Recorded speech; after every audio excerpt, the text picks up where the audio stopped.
And so next up we have Kevin Erdman. He's a housing analyst based out in Phoenix. He is one of the more interesting housing analysts, in my opinion, because he's not really afraid to go against the grain, have a different view. You know, he's ran all the numbers, done his own analysis, and he's really come up with this view of housing that is a bit contrarian. And over time, it's slowly gained more and more momentum. But he's really rethought not just where the housing market is now, but decades of where the housing market has been and through different circumstances. So I think it would be great to have a chat with Kevin and get his view on, you know, his view of housing, kind of stepping back decades, and where housing could go next. Kevin?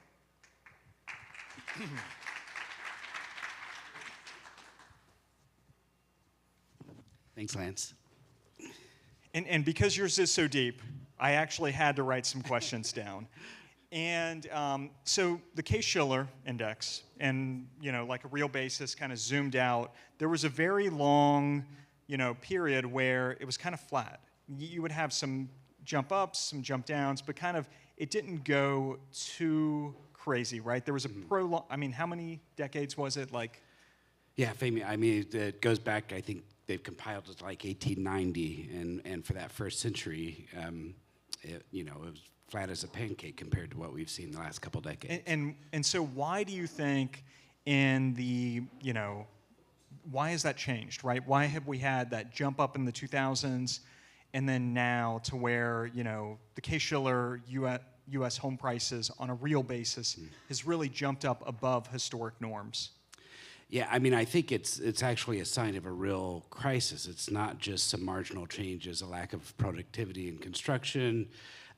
You know, in housing, you know, families make incredible changes in their real consumption of housing to keep their nominal expenses level, right? You think of, go back decades or generations, you know, sod houses and tenements, right? Every generation has had housing that sort of matches their ability to pay for it, right? And so basically it's not an accident that the Case-Shiller index was flat for a century. People are comfortable spending about 3 times their income on a new house. And that, you know, up to the early 2000s in most cities, you would find that if you, at the zip code level, the price to income ratio would be 3 to 4 times from the poorest to the richest zip codes. And so, and if you think about it, you know, incomes are always sort of slowly rising, and regardless of what our policy is about housing, houses depreciate. They get older. It takes a lot of work to actually just keep them at a level that we consider livable, right? So normally houses filter down. You know, a house that's built for somebody with an 80 percentile income 3 or 4 decades later it will tend to be, you know, the resident will tend to be, say, a 50 or 60 percentile income, right? So houses naturally filter down, and it actually takes work for us to keep them at a level for everyone across the city to have a house that sort of is appropriate for their income level. So it takes a real distressed housing economy to force us out of that stable area. And basically what happens is, what has happened in the last couple decades is some cities became so constrained in the entire metropolitan area that we literally stopped building houses at a rate to just accommodate natural household growth. And so basically rents have to rise high enough now for a certain number of families to be displaced from those cities. So that Case-Shiller index is really a sign of distress. And so those cities, in your view, are kind of like the Seattles, San Franciscos, LAs, Bostons, New Yorks, is that right? Yeah, and you know, a point I would make about that, you know, so generally I call them the closed access markets, and Boston, New York, San Francisco, LA, and San Diego are really the outliers that jump out at us. And you know, of course, you know, New York is New York, right? These are cities that have a lot of historic demand, and so it's easy to sort of from a vibes approach be like, you know, look, everybody would love to live in New York if it's affordable, right? And we have this intuition that, oh, prices have gone up because people want to live in nice places. But the data actually completely undermines that intuition. Those 5 cities are outliers because millions of families have had to move out of those cities over the last 30 years. They're not unusual because a lot of people are moving in. A lot of people move into Phoenix and Atlanta. These cities are unusual because a lot of people are moving out. And as that process happens, it's actually the poorest neighborhoods where the rents and prices get inflated the most, because what happens is that everybody has to start compromising down into the existing stock of homes, and it's the poorer neighborhoods where that really builds up and creates, basically 100,000 people are going to have to leave New York City in the next year, and the price level that we'll have in New York City next year is the price that triggers that 100,000th family to choose displacement. And so that tends to happen in the poorer neighborhoods. So what I would argue is, it's not the nicer places that, it's not because people are trying to move to nice places, it's that they're being forced out of those decisions.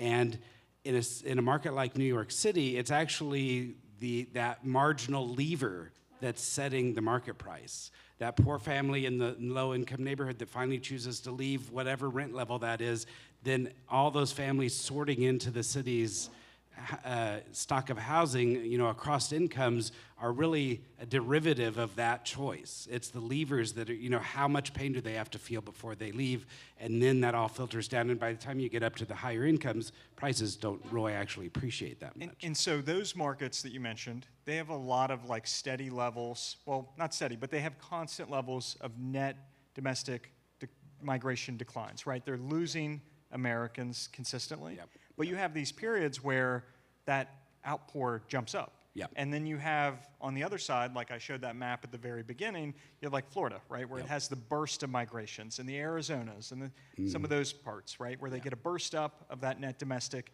as it comes out of those closed access cities. And your view is that then pours out and kind of strains affordability in other markets, right? Yeah, so of course we've seen that now. Of course there's all the sort of work from home and COVID and all that stuff that's sort of a complicated part of that picture in the more recent event. But that really is what was happening before 2008. There were cities that had bubbles, so the Florida cities, Arizona, Nevada, and those cities look much different. A bubble city looks much different than a supply-constrained city. So in Phoenix, in 2002, richest neighborhoods, poorest neighborhoods, price-to-income ratios is about three times all across the board. By the time you get to 2005 in Phoenix, the price-to-income ratio is more like 4 or 5, and it's across the city. And the way I would describe that, think of that as like the buyers were impatient. Like there's nothing in Phoenix that's capable of maintaining that level of valuation. That was going to go back down to 3 across the city. Buyers being impatient about that was what temporarily drove the price up. It's much different than LA that's dealing with a shortage. In LA, at the top end, home prices were 4 or 5 times income, and at the low end, it's like 15 times income. And you can see the difference. There's hundreds of thousands of people that left LA in 2005, and a lot of those families moved to Phoenix, right? So Phoenix had a demand bubble in 2005, but the source of that demand bubble was a shortage of housing in LA. And so 2008, prices did not just fall in the bubbly cities, and the places like Phoenix, and the places that you kind of acknowledge were bubbles, right, or bubbly. It also fell in the closed access cities. It fell in a lot of parts of, pretty much across the country, right? You did have Austin only fell 8, but most of the country, prices fell. So why did prices not only fall in a Phoenix, but also these closed access cities? So this, the supply issue really is just largely underappreciated, right? Everyone shared that Case-Shiller index chart in 2005. Nobody shared it and said, hey, look, we have a housing shortage, right? Nobody shared it and said, hey, look, we have poor renters in cities that don't build housing that are distressed. They shared it to say, hey, we've got this lending bubble, right? Now, there was a lending boom. There was basically a molehill of a lending boom on a mountain of a supply crisis. But we looked at that universally, and policymakers looked at that, and they said, oh, we have a 10,000-foot tall lending boom. So the policy choices around that were to get rid of 10,000 feet worth of lending. So, but in order to make that actually make prices look normal, we actually had first of all, there was the subprime boom and bust. started in 2003, was finished by mid-2007. It was played out, the effect it had on prices was played out by the time the recession started. There was a separate, very easily definable change in lending standards through the federal agencies over the course of 2008 that basically not only erased any loosening that had happened in the 2000s, but took away what had been standard lending access for decades in the late 20th century. So you can look in Fannie and Freddie's annual reports. Before 2008, their book of business was about 65% credit scores below 740, about 35% credit scores above 740. That flips by 2009, and still today, they're 65% above 740, 35% below 740. And if you do the math, to make that number happen, literally most of the sub-40 mortgage market was eliminated permanently. And then you can see the effects of that on prices. So every city, most cities, even by 2005, were like Phoenix had been, were like that Case-Shiller, 20th century. The home values were 3 times income across the city. More cities than not just stayed that way through the entire boom in the 2000s.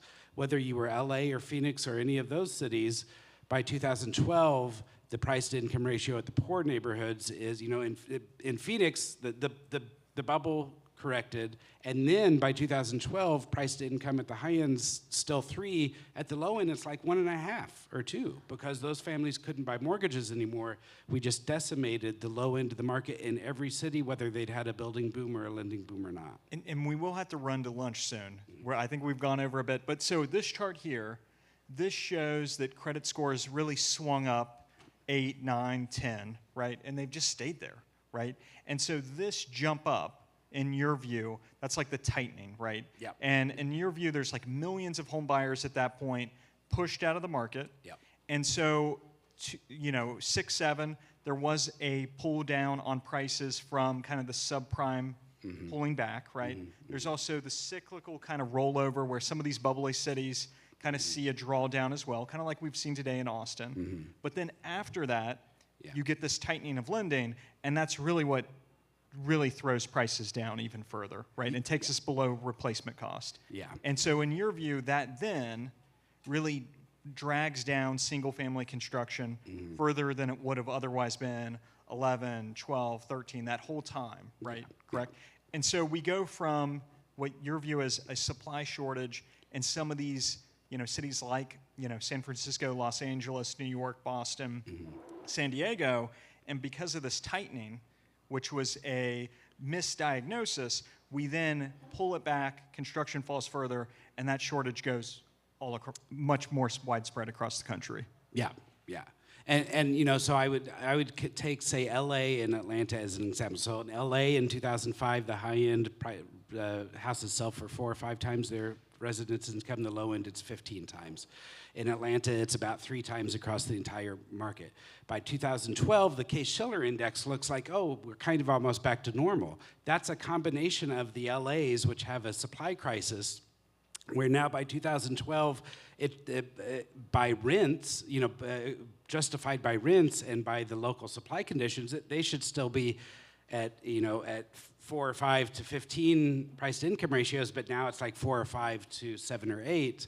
In Atlanta, it's 3 at the high end and down to 1 or 2 times incomes at the low end, when there had never been any variation in Atlanta before. So it's a combination of an LA market that's overvalued because of the supply crisis, and an Atlanta market and markets across the country that are undervalued because of the mortgage crackdown. Looking at the averages nationwide, it looks like, we corrected, but we actually just added another source of distress to the one we had before that averaged out to normal. And so in most cities, low-end homes were underpriced. The builders couldn't compete with them. And so for a decade, there was no entry-level single-family housing went from more than 500,000 units a year to basically nothing. And we do need to give people time for lunch, so we're going to have to end it here. Kevin, thank you so much for coming to chat. And I do think, because we were going to get into okay, here's Kevin's view of housing, and then where does he think, based on that view, will go 3, 5, 10 years? We can't get into that now. Grab him afterwards and ask him for his view.